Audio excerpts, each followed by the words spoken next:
Till we're all growing a beard. A man's face should never be bare. We just want some facial hair. We're anticipating, yeah, everyone's waiting for a beard. Well, hey, good morning, guys. This is Behind the Beards. We're going to pull that curtain back, take a look behind the scenes, and reveal the things that you need to know about your ministers, ministry leaders, and those people who are called to lead your churches in many different ways. I'm Josh Fowler. I'm a preaching minister in Baton Rouge, Louisiana. My partner, my brother, my fellow soldier in arms, something like that. This is getting more and more intense. It is. Yeah, we're really deepening, depthing. I don't know, whatever. Aaron's in Topeka, Kansas, serves as a youth minister up there. I do. What's going on with you guys this morning, bro? Well, I totally had like something I was going to comment on and say, and it just like, I hate when that happens. Like it just, poof. It was, I was thinking about your opener there, and I was going, and what you need to know. And I was like, that's an interesting point right there. Maybe that's a good podcast later down. Like, what is it that you need to know about your minister? And what is, gossip, and what is, like the none ya business, kind of a thing. And maybe that sounds a little bit too harsh, but I was just thinking about that. Like, I know a few people who think that, that they like almost own your life, and that they should know every little detail about everything that you do, and when you do it, and how you do it. And did you know that Josh, he does not dice his carrots the Christian way? Yeah, you're right. I don't dice my carrots the Christian way because I don't dice them at all. See? That's what I'm talking about. You need to clean up your act, brah. I don't know. My brain goes in. Okay, so what's on my mind is is like Sam's birthday is next month, and so Lauren and I had like this really big dilemma. This is really big. This is a big deal, okay? So we got his birthday present early. Grandma and Grandpa's on both sides pitched in, and we bought him like this really cool Jeep. 4-wheel drive, has a remote control Jeep. It's super cool. It has a radio, it has Bluetooth, it has an auxiliary port. It's got lights on the front and the back and dash lights. I mean, it is like nicer than my first car. I say that, but it's nicer than my second car because I wrecked my first car. It's nicer than my current car. Yeah, there you go. And I was like, man, do we give this to him early? Or do I wait until October for him to see it? And we caved, and we decided, now we should give it to him early. Like, we better enjoy it, because if it starts raining and getting all crazy, like, you just don't know how much we'll be able to drive it outside and stuff. Because it is a Jeep, but it's not like a real Jeep, so it won't really drive. Yeah, thanks, Lynn. Yeah. Good old sister there. Nicer than you. It's nicer than my second car. Okay, the Corsica. Hey, my current car is a Jeep, and his Jeep is nicer than my Jeep. It is amazing. We did drive it around the block, and we had this guy stop, and he was like, "Nice ride," and he was like playing Lowrider on his phone. He went to his house, got in his Jeep, and then found us on our walk again. And was like, "This is my Jeep, Sam." Awesome. And I was just like, what is going on? We get more people stop and comment and try to talk to Sam in his Jeep, and Sam just sits there and blares his horn at him. It's kind of funny. It is awesome. I saw that. We talked about it at the beginning of last podcast. You were waiting on it to arrive, and after seeing the pictures of it last week, I was like, "Oh, that is fantastic." Yeah, it's awesome. And of course, it has a name, right? Fast. Oh, that's right, Ruby. Jody would not be pleased because when Jody names things, the first letter has to be the same as a Judy. Jeep name has to start with a G, a J, a G. A G. Oh, Rudy. This is going downhill fast, brother. Oh boy. Be a long podcast. No, that's pretty awesome. I discovered this past week the difference in a La Nina and an El Nino year. I guess I've kind of done some of that research in the past, but and I would like to regurgitate it for you, but I can't remember. What I do know is that because we're in a La Nina year means our hurricane season is going to be more active even in the second half. So, oh wow, that's exciting to think about. It is really exciting, especially with this hurricane supposed to come our way. Ended up moving a little east, but we've got some friends over in Gulfport, Biloxi, Fairhope, Pensacola. Those guys are getting hit pretty hard right now, so keeping them in our prayers and keeping our folks out in Lake Charles in our prayers as well. Man, I was telling somebody, we've been through a lot of really bad storms in Oklahoma and Kansas. Tornado damage is usually pretty confined to a half-mile wide path to a mile-wide path. This is like 45 to 60 miles wide. Wow. Tornado damage. And how many guys are you going out with when you do some of this cleanup work? There's me and one other guy that go pretty regularly. A few people will join us along the way, but we meet up with people from all over the nation who drop in there.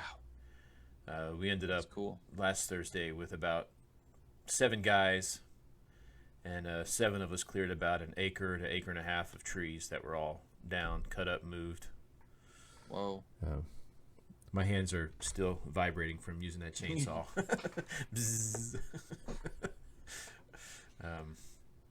Yeah, it's just it's humbling to go and look and see that. You know, my thoughts and prayers are going out. You know, it's just crazy, all of this stuff that is just going on around the country, and it is amazing to be so globally and aware of what's going on.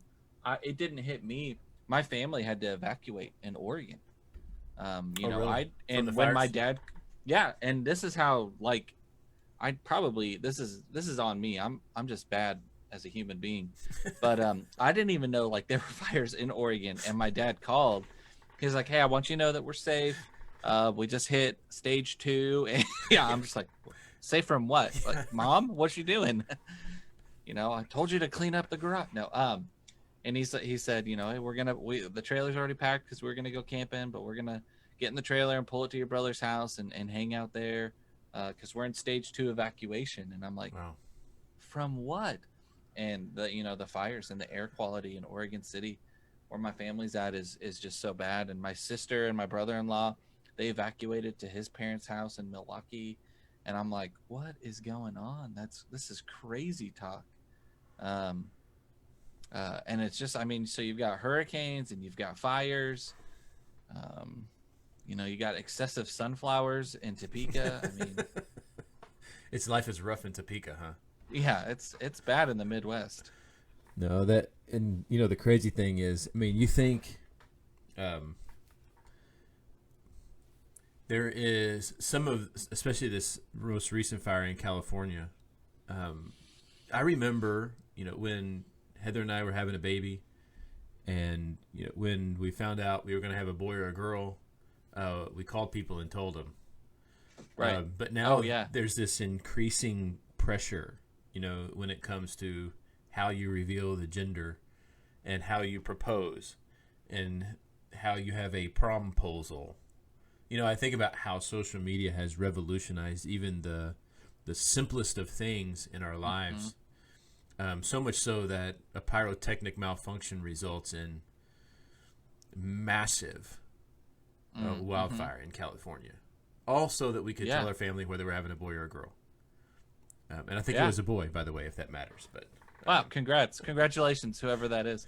So, confession moment. This is the part of our podcast where one of our members confesses something that they shouldn't be involved in.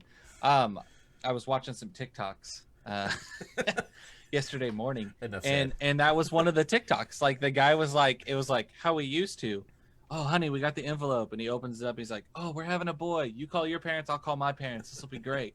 And he said nowadays, and he's like, all right, there's 230 of you here. Great. I'm excited that you guys are here. Grandpa, would you please wake up? Thank you.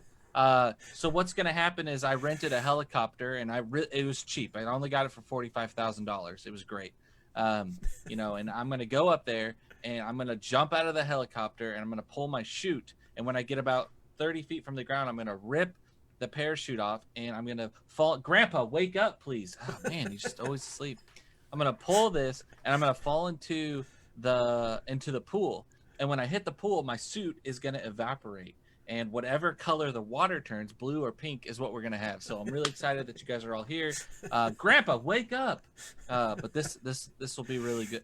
And I was like, dude, that is like totally true. Like, we found out like we were having a boy, and like Lauren was like, should we do like a party? Should we cut a cake, do an ice cream? I was like, I mean, hey babe, if that's what you want to do, that's great. We can do Who it. am I to say no? I said, but I'm also okay not doing that and just telling our family. She's like, okay, well, we'll just do that. We'll just tell people.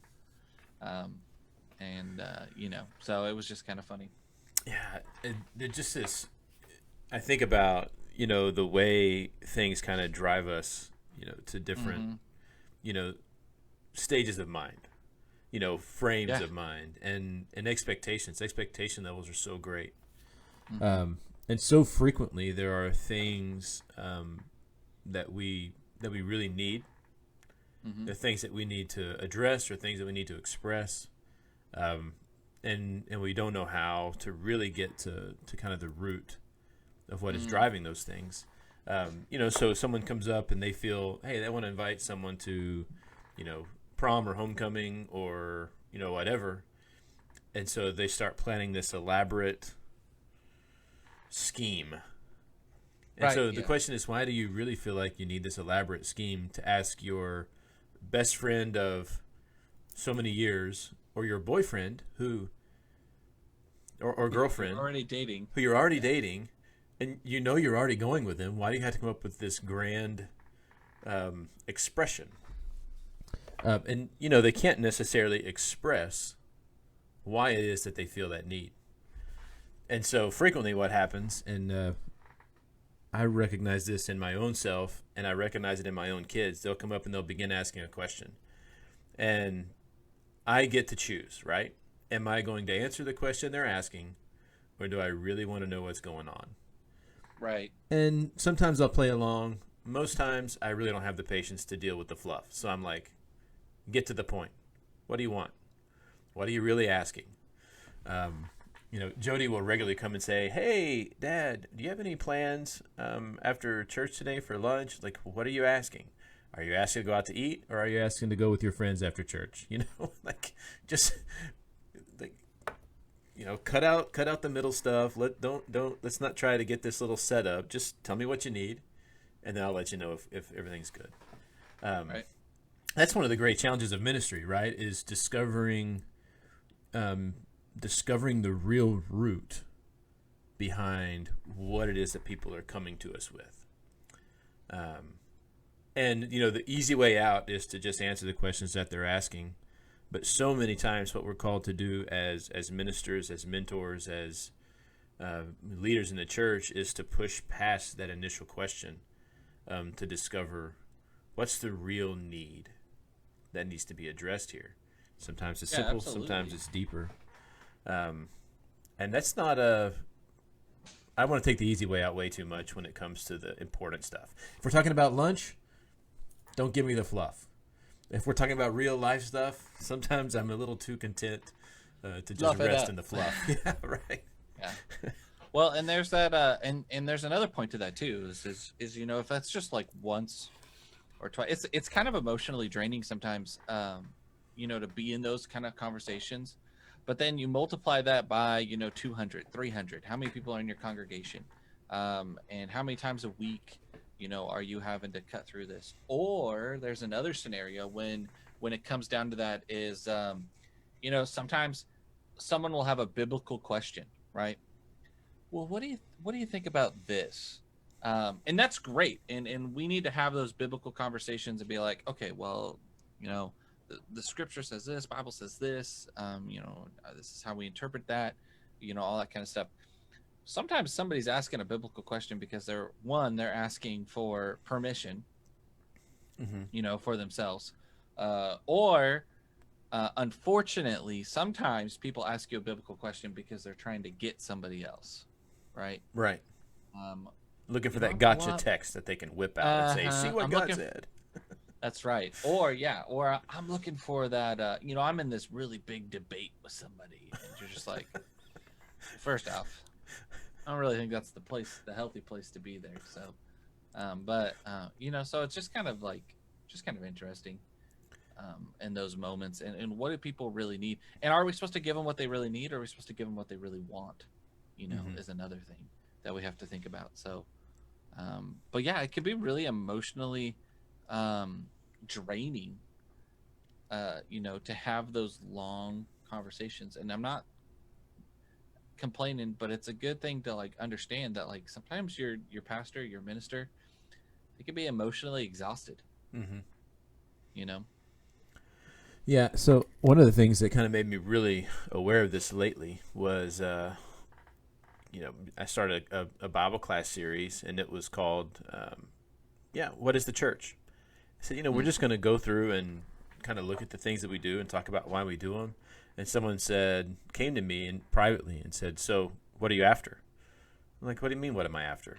And he said, absolutely. He said, churches don't start studying things like this unless they're going to change something. So what are we changing? Like, we're not changing anything. I'm not after sidebar, change. Yeah. That's really, really sad thinking. Like, if we trace that thinking back, like, that is so depressing to think about, that you can't just have a Bible study to learn more. Right. You know, it's all, and that's bad on our part as church leaders of having agendas when trying to do that. But it's also bad, like, mindset of our members if that's our mindset whenever we're having a Bible study. Right. And you know, I started this, you know, particular study because so many people have come, especially young people have come. They've seen, you know, different churches in their sphere, in our area, with their friends around the country, that, you know, maybe their worship looks very different than ours. Sometimes it looks more contemporary. Sometimes it looks more fun, if you will. And so they've had a lot of questions about, you know, what's the problem with that, and why do we do this? And so I was like, you know what? We need to have a class that just talks about who we are, how we get there, and the confidence that comes from the kind of hermeneutic that we live with. And so I was like, no, that's what I said. This is about teaching people to be confident in who we are and what we believe and how we do things. Right. You know, right. I'm not pushing some agenda or some form of change. And so that kind of really brought me to that kind of understanding, and how important it is to really get to the root cause. And that's, go ahead. Well, I was going to say, it kind of just reminds me, like, going back to that, of what you're talking about here is like, it reminds me of how active are we really in our Bible study? And I'm talking about individual and even as a church. Like, you know, do we really need to do another walkthrough? Like, oh, we're gonna study the Psalms again. You know, there's a time and a place, and that's really great. And I'm glad that, you know, if you do that on a Wednesday night, you know, or something like that, that's awesome. But like, are we studying? You know, not tripping over my own words here. Okay, so recently I just heard this in a discussion, and one of the guys, he said this. He says, "Hey, we don't need to change anything. We're not trying to change anything, but we need to have this Bible study just so that we are all on the same page, so that we're talking about the same thing." And I was like, that's really good. Like, we need to have, yeah, Jonathan, that's perfect right there. You know, it comes from this place of fear, that mindset, but we need to, like, are we doing ourselves a service if we ignore and don't have these conversations? Or are we, you know, doing something good and being open? And guys, it's okay to have the conversation and be like, yeah, I think we're doing it a pretty good way right now, and that's great, and that's good, and we need to have those conversations. We need to have those, and it's not like, well, let's study this topic. Pull open files, pulls out the study. All right, you know, like, that's not helpful. You know, what's helpful is all right, well, let's have that study. and open your Bible Right. and study the text and contexts and everything like that, and how that translates to 2020. Job, never been more relevant of a book than 2020. Yeah. But but yeah, it's we need to be more open. We need to not be so afraid of the Holy Spirit guiding us and reminding us that there's a reason why maybe we do some things. Maybe we do need to change some things. Maybe we need to change some things back. Who knows? And we'll never know if we're not open about what we really need. Yeah, and so that was a tangent. Well, a little bit, but not really. There is this moment that we have to decide, and it happens with our members. It happens with our kids and our youth. It happens with the people we meet on the street. I have this couple that I'm dealing with right now. They're homeless, and every time he comes, to see me, he's like, "Hey, man, well, I need a." And he's like, "Dude, I don't need a story. Like, you and I have been talking for the better part of 6 months now. I mean, and I told him, I said, listen, you don't have to sell me on anything. Right. You're not over here on the corner of Airline and Old Hammond Highway where you have 5 seconds to get somebody to give you $2. Mm-hmm. Right. I've been with you here. I've helped you get a couple jobs. I've seen the work that you're trying to do to make things right. So just tell me what you need. And if I can do it, it's yours. If I can't, I'll tell you I can't. Right. But, the easy thing to do is to flip them a couple bucks and say, yeah, just see ya. And I wonder sometimes how much I, enable, bad behavior by taking the easy road. Mm-hmm. And that's true with folks that come to us in need. It's also true with, our own members who come and they start asking questions. And in your mind, you're like, I know there's really something deeper here that needs to be addressed. Right. And, when a kid says, hey, Aaron, you busy Thursday morning? Yes. Yeah, I am. My first response is, of course I am. I'm always busy. What do you mean, am I busy? Do you think I don't work? Right. But, if a kid... Where do you work again, Aaron? Right. But if someone has come to me asking that, there's another question that's coming, right? Yeah. And I don't want to feel like I'm being set up, so my first instinct is to be a little defensive. Instead of kind of resting in that moment and letting that need come out and say, how can I address or direct you to help this? What's at the root here? Really connected to what you just said there. Like that's really true. Like my first reaction is always like defensive, and like especially if like a young adult or somebody, not even just a teen, says, hey, are you doing anything Thursday? My first response is, well, let me go ahead and check my schedule and move that around. Like, because like it feels like I have to show off, or I have to do something to prove that I'm fulfilling this requirement to earn this pay. You know what I mean? Instead of being there in that moment. I think I could pencil you in. Right. And of course, like everything that I do can be, unless I have a Bible study or something, that really like everything that I have can be adjusted and done at a different time. This is driving me crazy. Yeah. Okay. And so we have those moments like that. I know that was a great clip that for but anyway, so something that I'd never heard of until I moved here. And maybe I just grew up a sheltered life.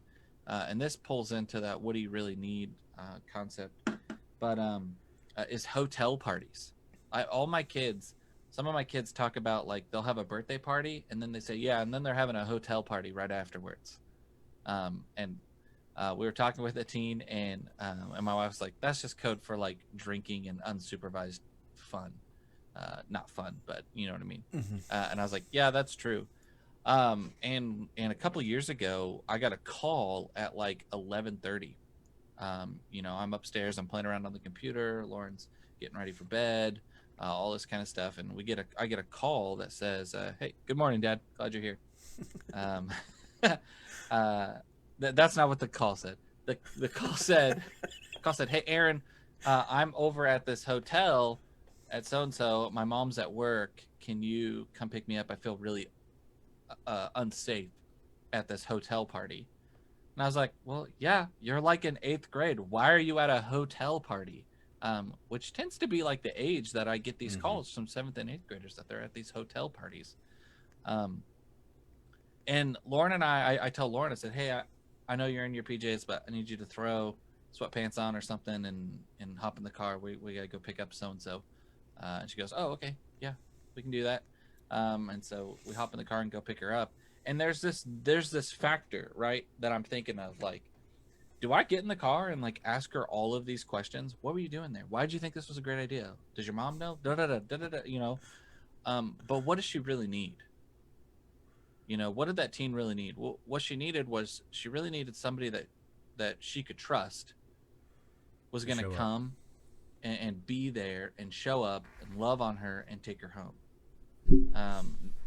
Now, don't get me wrong, people here who are about to comment, "Aaron, you're a terrible youth minister. You should have, that's a teachable moment." It was a teachable moment. And I think the teachable part came a little bit later as our relationship grew and I was able to have more of a conversation with her in the next couple of days.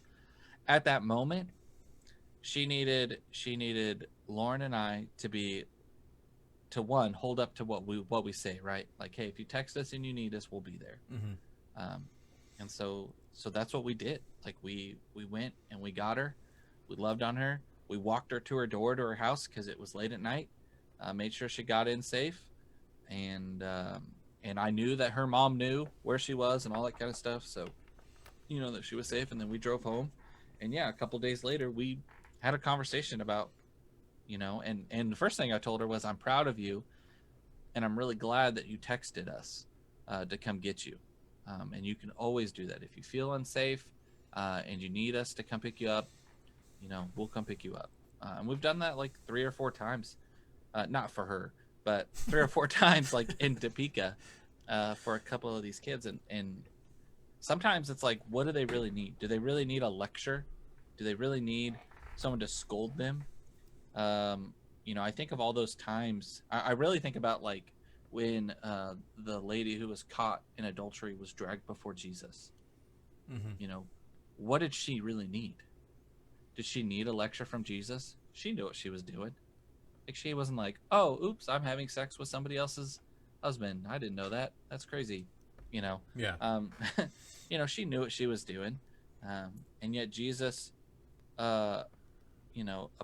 appropriately handled the situation in a very different way than the crowd wanted it handled. And so, what do people really need is a really good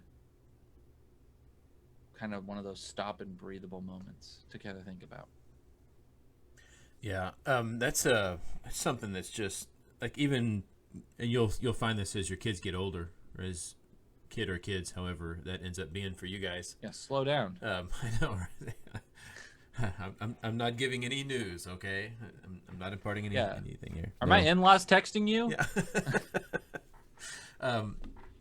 As they got older and got into middle school and high school and started, having kind of some independence, one of the things that they always knew was, "I will always come get you, no questions asked." That doesn't mean I'm never going to ask questions, right? But in that moment, I will show up for you, for your friends, for anyone that's around. And not only my kids, but my kids' friends have called Heather or myself and said, "Hey, either I can't go home, so I need a place to go, but I can't stay here. I need you to come get me. I need you to call me and tell me that I got to go." Like, we had a code word for our kids, that if they just texted one word, I'll call and say, "Hey, you need to get home. You need to get home now." So they could say, "Hey, my dad just called. I got to go." And, because, look, ideally, here's what I want. I want them to stand up and say, "Look, this isn't right. This isn't me. I'm out of here." But in that moment, I want them to have any and every tool available to them to make the decision. Absolutely. And then we can mold and shape in the future about the motivation behind it and how we make it right. And, sometimes you get in a place where you just don't expect. Jody said that sometimes, like, man, we were there, we were out, because that is not what I anticipated. And I got there, and this was going on, and this was going on. And so it was just, what do they need in the moment? And like you said, in the moment, and so what Jonathan reiterated with you there was, it's like what they really need right now is they need somebody to show up. They don't need a lecture. They know they're in a bad spot, and in their mind, they know the lecture's coming. It just doesn't need to come now. So it's just such a challenge. I'll take it to the physical realm a little bit, and this kind of brings us into some spiritual things. Try to think, and it's probably been maybe 15 years. I was having severe headaches. Like they were called cluster headaches, and they would start at the base of my neck and just work their way forward. They were kind of like migraines, but they would last about 12 hours. They would make me sick to my stomach. I just had to go somewhere dark, close everything, curl up in a ball, and cry and sleep. I mean, they were brutal. And I went to my doctor several times. They did MRIs, they did CAT scans, and she said, "There's nothing wrong with you." And I said, "You are wrong. This is not normal." And I had a friend, she'd been saying, "Go see a chiropractor." Like, she said, "I believe in medicine. It's like, for something like this, if they've done all they can do, you need to go see a chiropractor." And I resisted. And I went to the doctor back, said, maybe it's food related, maybe it's this. She said, "Here, just take this pill every night and you'll be fine." And so I started taking it every night before I went to bed, and my headaches quit. And I started researching this medication. It was an epilepsy medication. And what I discovered was I was still having headaches. This medicine was just interrupting the pain signal and not allowing me to feel the pain. Whoa. So that's crazy to think about. Yeah, and so that they would use this for epileptics, because an epileptic seizure is just a electrical brainstorm, and so this drug would intercept those signals and send them back to where they came from, so they never made a connection.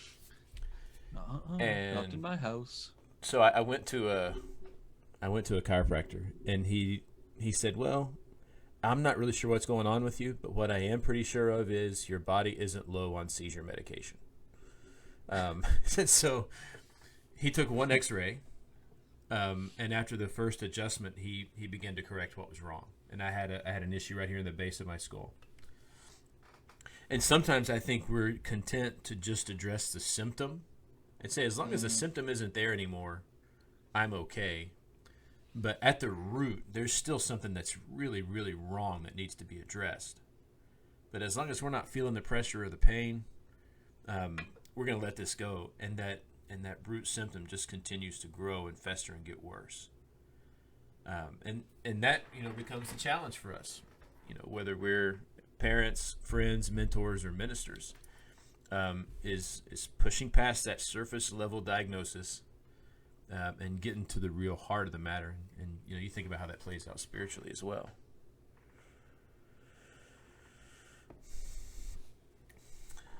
That's that was like a straight up awesome preacher moment there. I'm gonna make this flip. I have those once in a while. Right? That was really good. Yeah, that's incredible. And that's true. Like sometimes we just want to treat the symptoms, and we don't want to actually get to the root of the problem. And I think that goes back to that idea of sometimes it's easier, right? Sometimes it's easier. Sometimes it's a lot less messy. Temporarily, right? Try to to not get to the root of the problem. It's pretty powerful to think about. It's so complicated too, and trying to address, especially with kids. Kids are already in this place where they are super vulnerable. Whether they're in middle school or high school, they're already in this place where they feel exposed, where they feel like, who can they trust? Where can they turn? And then I'm going to come in, I'm going to start asking questions.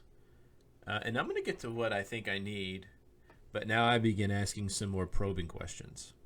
Mm-hmm. That start uncovering some more of those layers.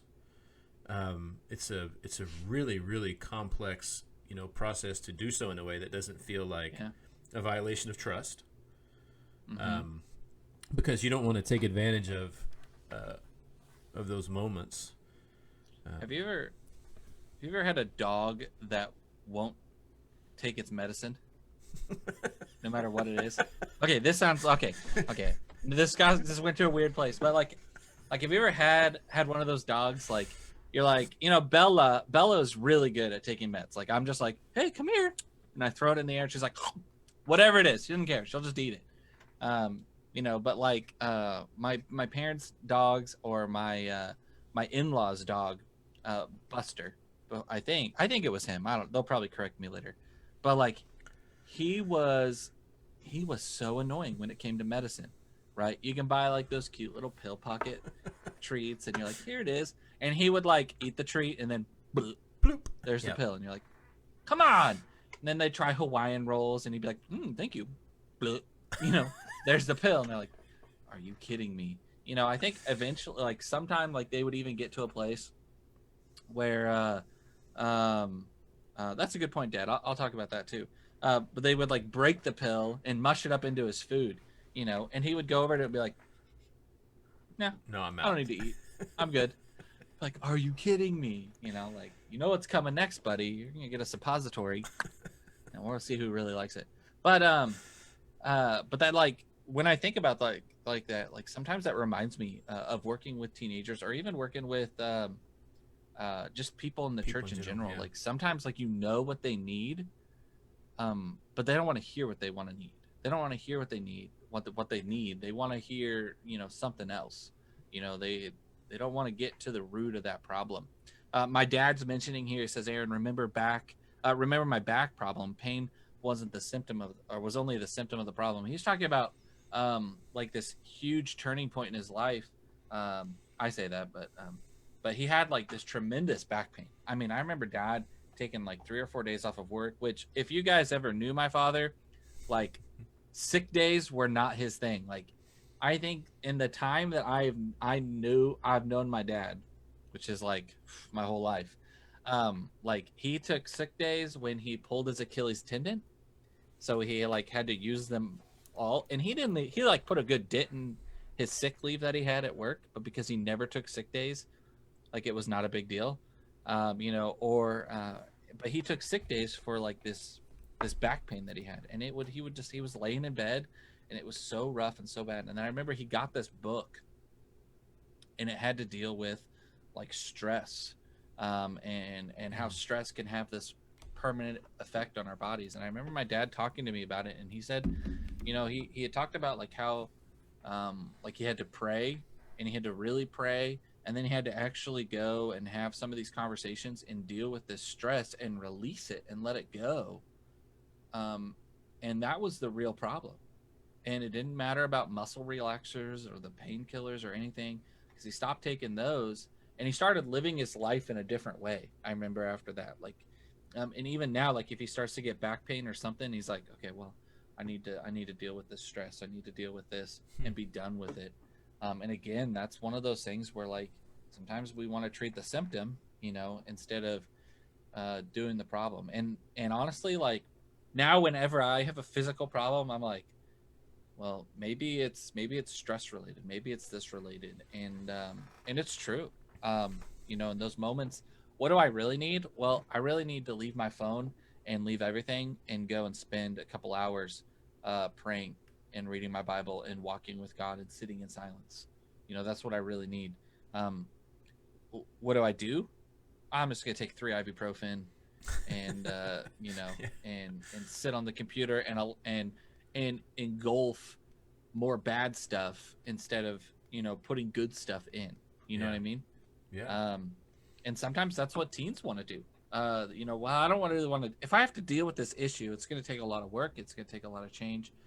And sometimes that's the way it is with sin in our lives too, right? I mean, like, well, I know I shouldn't watch this. I know I shouldn't be a part of this, but I'm gonna do this instead. Instead of actually getting to the root of the problem and changing it. It reminds me, I think a couple weeks ago you talked about that story of that guy, and you're like, "Well, give me your phone." Well, I can't do that because that'll actually fix my problem. Yeah. Yeah, you just pointed to the root. You just pointed to what started this whole thing. Hey, Josh, you have a flat tower. We need to change your tire. Great. If you will just change the cabin filter, I'll be on my way then. That's right. Yeah, I don't need that flat tire fixed. Yeah, I still got a rim. Yeah, yeah, I'll be good. There's the book in the chat if you guys are interested in that book my dad was reading. How to heal your back without drugs, surgery, and exercise. I like it. That's right. And there's just, I come around to this, and so one of the him hauling around, trying to get to the point, I guess. One of the points of what we're doing here is trying to help people understand some of the things that we go through as ministers. And one of the things really is this this real challenge that says, when do I address what's right in front of me? When do I press down deeper for what is really at stake? Mm-hmm. And this is true personally and when we're dealing with others as well. Mm-hmm. Sometimes it's most challenging to do in ourselves personally. Mm-hmm. That I have a pretty good most easy gauge. To ignore. Right. Most easy to ignore having to do it with ourselves. Well, look, I'll show my wife something at times, and she has a critical eye, and I mean that in a positive way. She's got absolutely. She can correct. She can find mistakes. She's a good editor. I'm like, look, I know it has typos. I'm not done reading it. I just need you to look and say it looks great, babe. Go. Like I don't need you to fix everything. But the truth is, what I need someone to fix things. Yeah. Because I might tell you not look like an idiot. That's right. That's right. I might tell you that this was not my final draft and I was going to go back and correct all the typos, but I wasn't. I was about to hit send and I just sent it to you. And like, but come on, man. We're so similar. We're so similar. Can't you just say it looks great? I love you. You're the best thing I've ever seen. Just go. Like, yeah, she could do that. Your wife to lie? Hey. Ooh. I'm asking her to give me what I want, not what I need. That's right. Because most of the time, what I really need is I need that critical eye. Mm-hmm. And my immediate response is defensiveness. And I've told her, I said, when I respond defensively, it's because you've hit something that is correct. Mm-hmm. You're correct in correcting something. And I hate being wrong. I hate being corrected, especially when I realize, man, I needed to be corrected. My mom is really good at hitting nerves on me. I'd say 9 times out of 10, it was something that I needed to hear. But there is that occasional time where it was like, no. Yeah. So where are we at here? 10:43. I'll give you one more. 10:43. I'll give you one more of these examples where my wife and my mother completely rocked my world. And I'll be brief. I was trying to get out of the car business. I knew I didn't belong there. It was killing me. The stress level was high. The pressure was high. I was angry all the time. I was unpleasant to be around at home. And I could feel that. I know. Hey. I'm just kidding. I'll mute my mic. Yeah, right. And so we went to this nursing home in southeastern Oklahoma. And they were looking for relief house parents there. The pay was perfect. The benefits were perfect. And I came home from that trip, and this was my way out. I was going to be a youth minister in Tipton, Oklahoma. We were going to be relief house parents for this great ministry that's reaching out to foster children. And I was no longer going to be here, and we were in. And the whole way home, I'm like, this is it. God is calling us to do this. I know it. And I look over about halfway. I hadn't even looked at my wife. And I look over, and she's sitting in the passenger seat, and she's just crying. I said, what's wrong? And she said, I can't go. Like, what do you mean you can't go? And we fought about it, man. We fought about it for a few days. And so I called my mom. And I'm talking to my mom, and as I'm talking to my mom, I realized my wife has already called my mother. They've already talked about this. And, she said, my mother said, how many times has Heather ever pushed back against you in a decision like this? And I said, she doesn't, and that's what makes me so mad. And she said, Josh, I think you need to listen to your wife. And I was like, you are my mother, not her mother. You're not supposed to be on her side. You're supposed to be on my side. What's this all about? I really connected. It was several months later. I was mad about it. I mean, we ended up not going, obviously, and I was so mad. And not at Heather, but I was mad at the whole situation because this was my way to go do what God was calling me to do.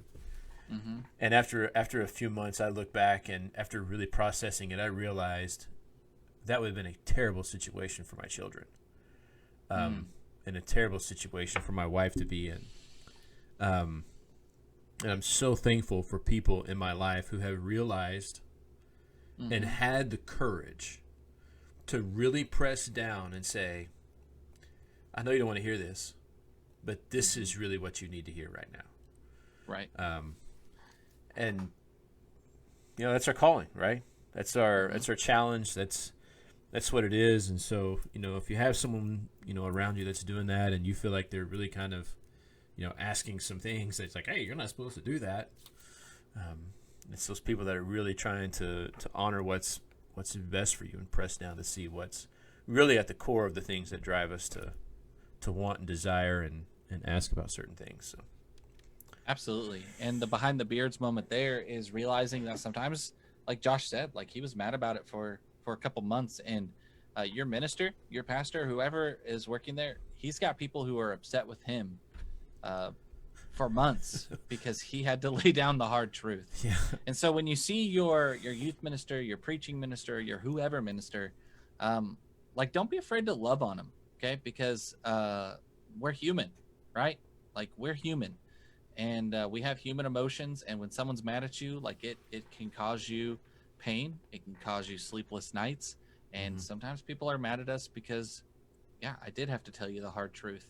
Or sometimes, people are mad at us because they don't actually come and talk to us about why they're mad at us. And I don't even know you're mad at me, but you're just mad at me, and it's like, I don't know what's going on or what I said or what happened. But go and talk to your preacher, your pastor, your youth minister, whoever, and love on them, because I think if there's one thing that you can kind of take away from this podcast today is what do you really need, is that people are complicated, relationships are complicated, and what I mean by that is when your minister is working throughout the day, they're constantly going through this thought process in their head. Okay, do I have the relationship to be able to say what I need to say? How do I build the relationship so that I can say what I need to say? Because if I just met somebody, maybe the hard truth is not what they need at that moment. What they need is that friendship and that relationship. Yeah. Some of my teens that I have the closest relationship with, I had to give them a really hard truth and just say, no, you're wrong. And they've gone away really angry, and it's really emotionally tiring and exhausting. And then they go to my top of my prayer list for our relationship and our friendship. And it hurts. It hurts to have to be the one, there's a reason, and I'll say this and then I'll close this out, but there's a reason why, and I never understood this, but now I do at this very moment. We love our pediatrician, Dr. McIntosh. I wish you were watching this podcast because you're awesome. She is so fun, and she is so great with Sam, but she never gives Sam a shot. She never has. The nurses come in and do that, and the reason is because she wants to be able to have that relationship with Sam, that he's not afraid of her or to see her or anything, but the nurses, they can be afraid of him all they want. But she's going to be the one that gives that lasting care. And so sometimes like it's a real bummer to have to be the one that always give the shots. And unfortunately in ministry, 8 out of 10 times, you're the guy who's having to give the shots. Nobody likes the nurse that has to give shots. You know, nobody's like, oh, there you are, the shot queen, you know, the shot king. I love it. Give them to me. Tetanus. I want to be sore for like 3 days. This is going to be awesome. You know, nobody wants that. Nobody likes that person. And unfortunately, like, we have to put ourselves in the position where we have to give the person what they need, which is that shot. Yeah. So we need those people. hey, we are so thankful that you guys were here today. Thank you for being an active chat. It is definitely a lot of fun to have an active chat and to see all those comments. So we want to thank y'all for being here today. We also want to remind you of Galatians 6:9, which we try to remind you every week about. You know, don't grow weary in doing good. Life is messy. This world is messy. Things are crazy, and so we got to do something different. We got to do something good. Do something good in God's name. So allow Christ to use you and do something different, something good in His name. I'm Aaron, and this is Josh, and we will see you next week on Behind the Beards. Till we're all growing a beard. A man's face should never be bare. We just want some facial hair. We're anticipating, yeah, everyone's waiting for a beard.